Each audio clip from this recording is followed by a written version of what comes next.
교실 속 유튜브 수업에 대해서 오늘 말씀드리겠습니다. 20분 내용인데 200분처럼 알차게 진행을 하겠습니다. 보시면 어떤 건지 아시겠죠? 자, 오늘 주제에 대해서 간단히 소개한 건데요. 저게 무슨 글자인가 좀 당황하셨을 거예요. 우리가 상식적으로 보통 알고 있는 건데도 조금 다르게 보인다는 거죠. 같은 글자를 유튜브를 이렇게 좀 더 다른 시각으로 우리가 봤으면 좋겠다라는 생각으로 글자를 이렇게 두 글자만 바꿔봤습니다. 스마트폰 전부 갖고 계시죠? 그러니까 스마트폰에서 여러 가지고 QR코드를 찍으시면은 그 유튜브에 대한 생각을 우리가 담을 수가 있습니다. 자, 시작하시면은 멘티라는 프로그램인데요. 여러분 이제 온라인 수업이나 이제 학생들하고 수업을 할 때 이런 프로그램을 가끔 쓰고 있습니다. 일단 찍으시면은 QR코드가 나오고 거기에서 유튜브를 생각하는 게 어떤 것인가 그거를 3가지를 쓰라고 나오거든요. 자, 같이 한번 찍어보시고 시간이 없으니까 잠깐 한 1분 정도 입력을 해주시고 그 다음에 진행을 하겠습니다.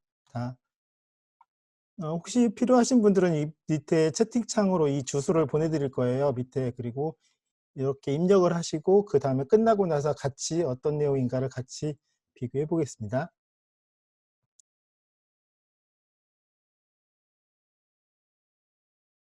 네, 진행하겠습니다.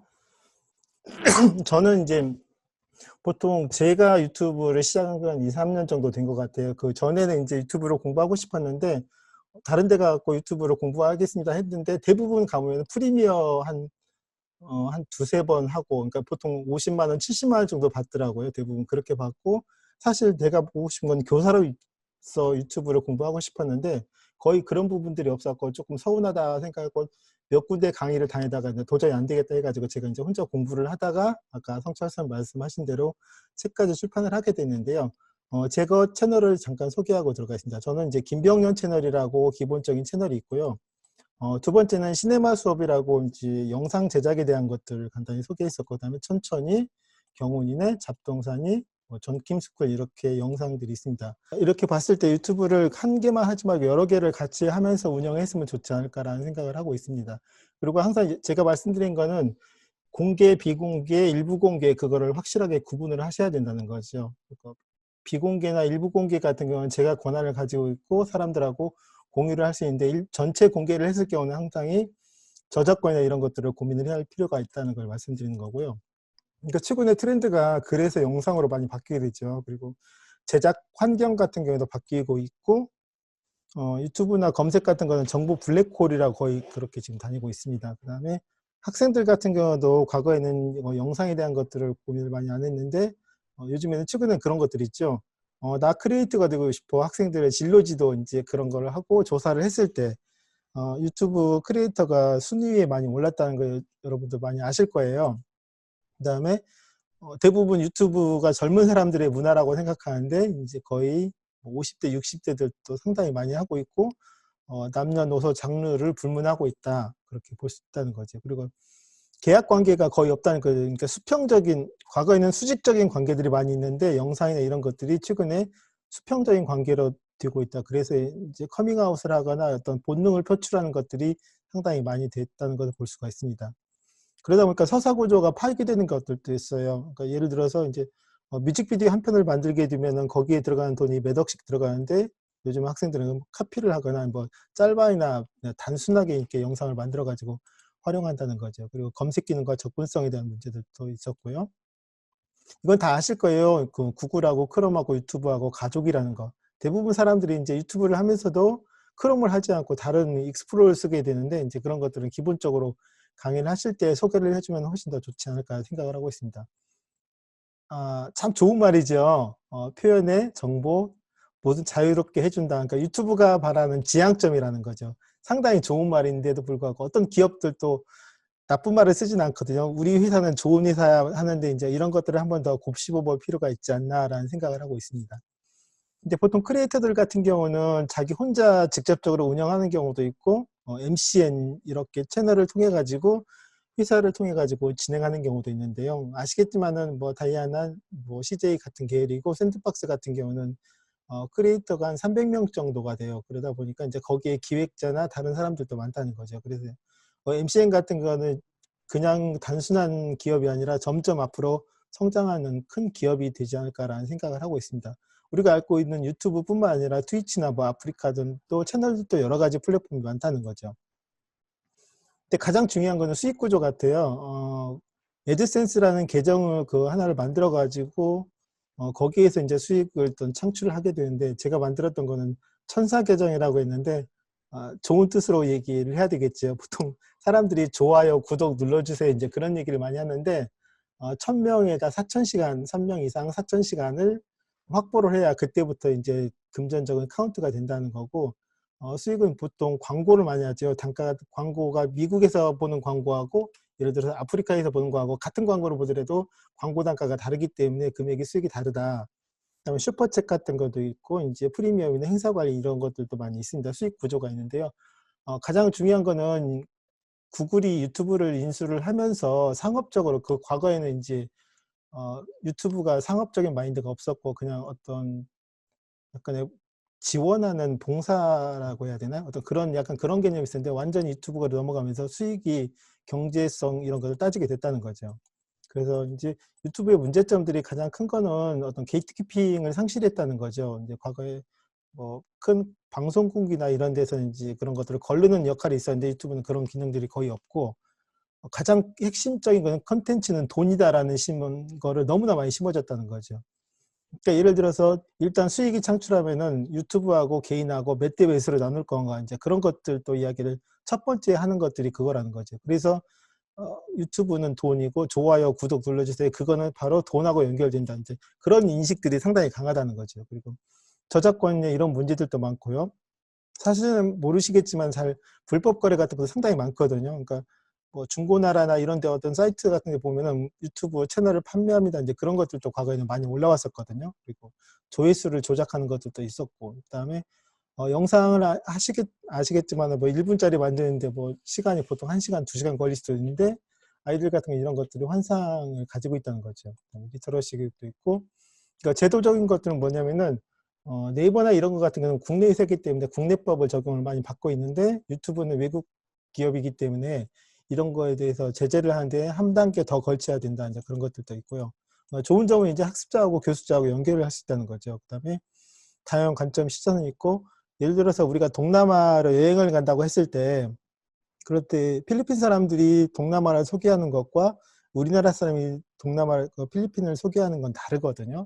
그래서 그런 것들을 비교해 볼 때 현지 사람이 얘기했을 때 더 훨씬 더 이해가 빠를 수가 있다는 거죠. 그리고 장애인이 어떤 장애인 자기 당사자 입장에서 얘기하는 것과 어떤 미디어를 통해서 얘기하는 것들도 다르다는 거죠. 자, 이런 것들이 장점들이 유튜브에도 여러 가지가 있습니다. 근데 우리가 유튜브를 어떻게 공부해야 되는가라고 생각을 한다면은 이게 링크가 될지 모르겠는데 이제 그냥 넘어가겠습니다.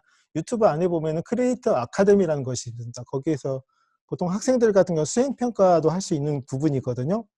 유튜브 아카데미는 이런 정책을 가지고 있어야 했던 코스들이 쭉 있다는 거죠. 그다음에 저작권에 대한 것도 한 10분, 15분 정도 설명하는 그 채널이 있습니다. 거기에서 아이들 어떤 그걸 시험을 다 보면은 그 점수를 줄 수가 있어요. 통과를 했는가 안 했는가 그런 것들도 시간 되면 한번 봤으면 좋겠고요.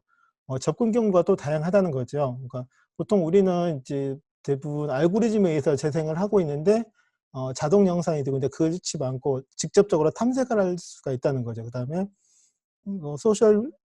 분석 사이트 같은 거, 소셜 블레이드나 이런 사이트 같은 데 가가지고 직접 한번 검색을 해보는 거. 내가 먹방을 좋아한다 그러면 예를 들어 했을 때 먹방 순위가 어떤 건가, 외국 사례들은 어떤 건가, 이제 그런 것들도 볼 수 있었고, 키워드를 입력할 때도 조금씩 다르다는 거죠. 이런 것들을 직접 아이들한테 체험을 해보게 하는 것. 그 다음에 이제 유튜브를 이런 것들은 설명을 잘 숨어 있는 내용인데요. 시청 시간이나 뭐 제한 모드 설정 같은 것도 그런 기능들도 다 있습니다. 그리고 개인정보를 뭐 공개할 것인가 말 것인가, 그 다음에 이제 내가 어떤 거를 받는가 서치가 가능하거든요. 몇 시간 동안 받는가 그런 것도 보기 때문에 자기가 한번 뒤돌아볼 수 있는 그런 시간들을 가졌으면 좋겠다는 거죠. 그 다음에 이제 유튜브에는 콘텐츠를 신고하는 기능들도 있거든요. 그래서 거기에다가 직접적으로 신고를 하면은 유튜브에서 경고가 들어갈 수도 있고요. 불량 콘텐츠 같은 거. 그 다음에 또 이런 방법도 있습니다. 유튜브에 광고가 붙는데 그 광고 회사에 직접 연락을 할 수도 있다는 거죠. 이제 그거는 어렵겠지만은 그 광고를 유튜브에 의뢰를 했는데, 그러니까 이상한 그 콘텐츠에 광고가 붙었다 하면은 역효과가 난다는 거죠. 그 광고 회사에서. 그런 것들도 한번 설명을 해주면 좋겠고요. 그다음에 최근에 이제 그 인천 시청자 미디어 센터하고 경인교대하고 작업을 하고 있는 건데, 알고리즘 보드게임이 있습니다. 이런 것들도 한번 찾아가지고 아이들한테 직접 유튜브가 알고리즘이 어떻게 운영되는가, 그런 것들도 설명하면은 유튜브를 올바로 보는데 한 부분이라 할 수 있다고 생각합니다. 그래서 2019년에 이제 학교 미디어 교육 내실화 지원 계획이라고 교육부에서 이걸 발표를 했습니다. 과거에는 이제 미디어라는 걸 교육부는 이제 우리 영역이 아니다라고 생각을 했거든요. 왜 그러냐면은 학교 밖에서 이루어지는 것이고, 대부분 가정에서 교육해야 할 것이고, 이제 학교는 거기까지 책임을 안 진다고 그랬는데, 최근에는 이런 것들이 경계가 허물어졌다는 거죠. 그러니까 아까 말씀드린 학생들의 진로지에 대한 고민들도 해야 되고, 학생들이 경계가 온라인, 오프라인 애매하게 됐다는 거죠. 그래서 거기에서 이제 학교가 직접적으로 미디어 교육을 지원한다고 발벗고 나섰던 것입니다. 근데 학생들이 보는 영상은 그렇죠. 그러니까 속도가 엄청 빠르죠. 그러니까 저도 이제 가끔 그러는데 2배속, 3배속으로 볼 때도 있고, 또 재밌어요, 애들이 볼 때는. 그 다음에 내가 스스로 어떤 내용을, 콘텐츠를 조절해서 볼 수 있고, 스스로 보는데, 사실 교사들 입장은 다르죠. 그러니까 여태까지 영상이라는 걸 배운 적이 없죠, 교육과정에서.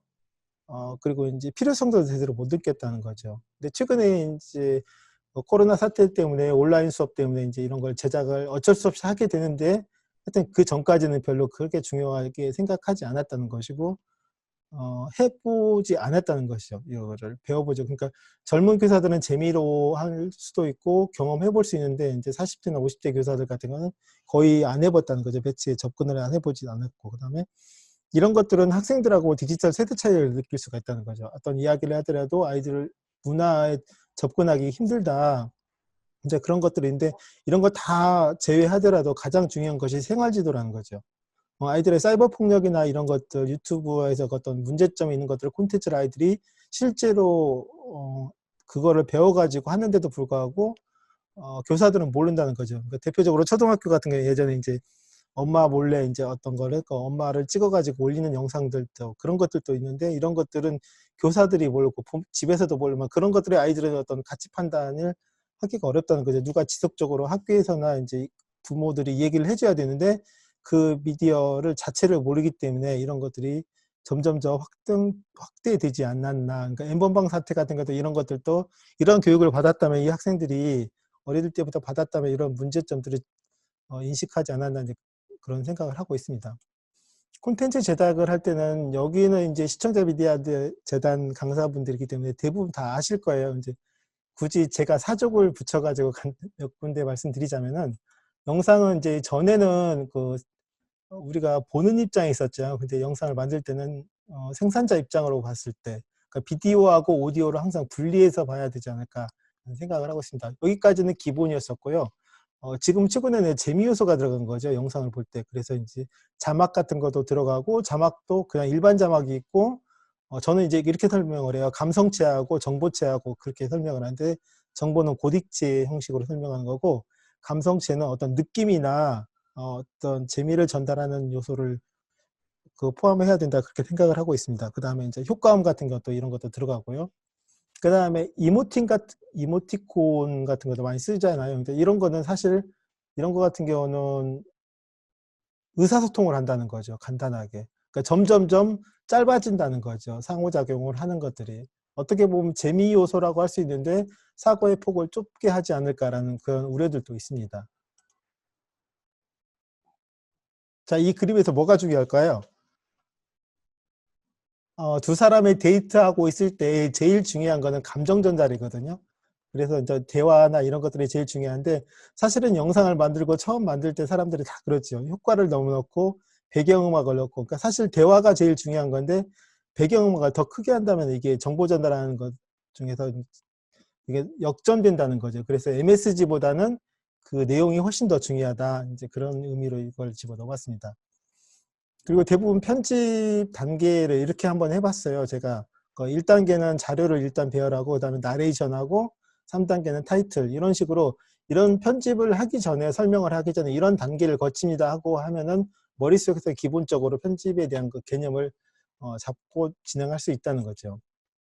그 영상 같은 경우는 기본적으로 그래 유튜브라고 했을 때 제일 쉬운 거는 제가 잘할 수 있는 거 간단한 것 개인 영상을 만들어 보라는 거죠. 가족 같은 것들도 이제 그런 가족 여행이나 그런 거 굳이 잘 만들 필요는 없잖아요. 제가 보관용으로 하기 때문에. 그리고 친구들한테 나눠줄 수 있는 영상들도 만들어 보고 제가 아까 말씀드렸던 클래스팅 같은 영상 같은 경우는 제가 저희 선생님들을 위해서 만들었던 거거든요, 처음에. 근데 그러다 오픈을 했는데 갑자기 그게 조회수가 2천까지 올라갔다는 거죠. 근데 어떻게 보면 내가 잘하는 것들을 사람들하고 나눌 수 있는 채널이 아닐까. 유튜브라는 공간을 클라우드 개념으로 쓰고 있거든요. 그래서 그렇게 할 수가 있는 거고, 세 번째는 제일 마지막에 중요하다고 생각을 해요. 그러니까 이제 교직 생활이 이제 얼마 남았는지 모르겠지만은 그동안 했던 것들을 계속 이제 작업을 한다는 거죠. 그러니까 책을 쓴다는 건 사실 어렵거든요. 그거를 오랫동안 준비해야 되고 여러 가지를 해야 되는데 사실 그 영상은 뭐 키네마스터나 이런 거 간단하게 만들면 한 10분이나 15분 정도 만들 수도 있고 그런 것들을 수업 자료도 계속 모아놓고 겹겹이 계속 쌓인다는 거죠. 그거를. 그러다 보면은 한 10년 정도 지나면 제가 어떻게 보면 저희 역사가 되고 어떤 스토리가 만들 수 있다는 거죠. 그래서 이런 것들을 지금부터라도 한번 시작해보면 어떨까라는 생각을 하고 있습니다. 그리고 유튜브 같은 경우는 항상 저보다 못하는 사람들, 처음 출발을 하는 사람들이 보는 거거든요. 저보다 잘하는 사람들은 굳이 제 채널을 들을 필요가 없다는 거죠. 그래서 그런 사람들한테 내가 도움을 준다라는 생각으로 시작하면 어떨까 생각을 하고 있습니다. 그리고 학생들이 이런 경우가 있어요. 저작권에 대해서 고민을 하는데 아무리 말로 해도 안 들어요. 사실 아이들은 그렇잖아요. 10번 말해도 안 듣는데 영상을 만들 때 마지막 부분에 이런 부분을 넣으면 교사도 어떤 의무를 저작권에 대한 걸 설명을 한 거고 학생들도 이거를 보고 아 이런구나 한번 읽어본다는 거죠. 이런 것들을. 그래서 이런 것들을 좀 집어넣고 주의를 주었으면 좋겠다는 생각이 들고요. 이거는 이제 유튜브를 영상을 만들 때 활용 팁이라고 제가 했습니다. 브랜드 계정으로 만들고 사진은 정보라는 거고 영상은 이제 움직이는 거는 동영상 같은 느낌이라는 거고 기본적으로 다 아시는 걸 거예요. 그래서 쪼개기, 합치기 이런 것들도 유튜브 이왕 시작할 거면은 이런 것들도 한번 살펴보고 진행을 했으면 좋겠다 생각을 하고 있습니다. 그리고 저는 이제 제가 이걸 한번 정리해본 선생님들한테 강의를 할 때 이렇게 한번 해봤어요. 그러니까 저는 이 단계로 수업을 하거든요. 그러니까 제작들 처음에 할 때 파워포인트로 하고 이런 과정만 거칩니다 하고 머릿속에 기억을 하게 한다는 거죠. 그다음 그걸 설명하고 나면은 이제 그다음에 키네마스터가 들어가고 이건 조금 더 이제 높아진 거죠. 그다음에 키네마스터를 할 때는 유튜브까지 이제 업로드를 시켜보는 거고 곰믹스 같은 경우는 좀 더 세부적인 다른 것들을 기능을 많이 하고 난 다음에 이거는 이제 PC에서 옮기는 거죠. PC에서 유튜브에 업로드를 해보는 거고 이제 마지막에는 보통 많이 그래요. 그 프리미어나 뭐 아비드나 뭐 여러 가지를 많이 쓰는데 사실 그런 것들은 가격들도 비싸고 무겁거든요. 일단 근데 파워 디렉터는 그렇게 무겁지가 않더라고요. 쉽게 사용할 수도 있고 그래서 파워 디렉터는 이런 것들 앞에 부분을 한 기본적으로 한두 개나 한 달 정도 한 6개월 정도 작업을 해보고 어느 정도 편집에 대한 개념이 있다 그러면은 그 다음에 파워 디렉터를 들어갑니다. 그리고 이제 하면서도 이거를 지도를 주고 나서 그 다음에 진행을 하면 사람들이 훨씬 더 쉽게 이해를 할 수가 있거든요. 그래서 이런 식으로 영상 제작도 이런 방법이 있다 하고 제가 아까 말씀드린 이 채널을 만들었던 거는 제가 영상 강의를 가끔 하는데요. 그러니까 항상 할 때마다 실습 시간이 부족해요. 그러니까 그래서 실습은 아예 안 하고 강의를 할 때는 먼저 아까 말씀드린 이런 기본 개념만 설명을 하고 여기에 유튜브에 제 채널이 있으니까 들어가서 한번 살펴보세요 하고 이제 그렇게 설명을 하고 있습니다. 그리고 앞으로는 이런 것들을 만들고 싶어요. 아까 여기 보시면 유튜브 제한 모드 설정이라는 것들하고 아까 처음에 유튜브 리터러시에 대한 것들 내용들이 있거든요. 이제 그런 강의들은 어디 가서 보기가 힘들더라고요. 그래서 제가 아는 범위 내에서 이런 것들을 작업해 가지고 같이 공유했으면 하는 생각으로 유튜브 교실 속 수업을 강의를 진행을 하였습니다. 자, 20분 동안 강의하라고 해서 막 달렸는데 20분이 됐나 안 됐나 모르겠습니다. 하여튼 이 정도로 유튜브 교실 속 유튜브 수업 강의를 하고 조금 있다가 질문을 하면서 같이 토론할 수 있는 기회를 가졌으면 좋겠습니다. 자, 이상입니다.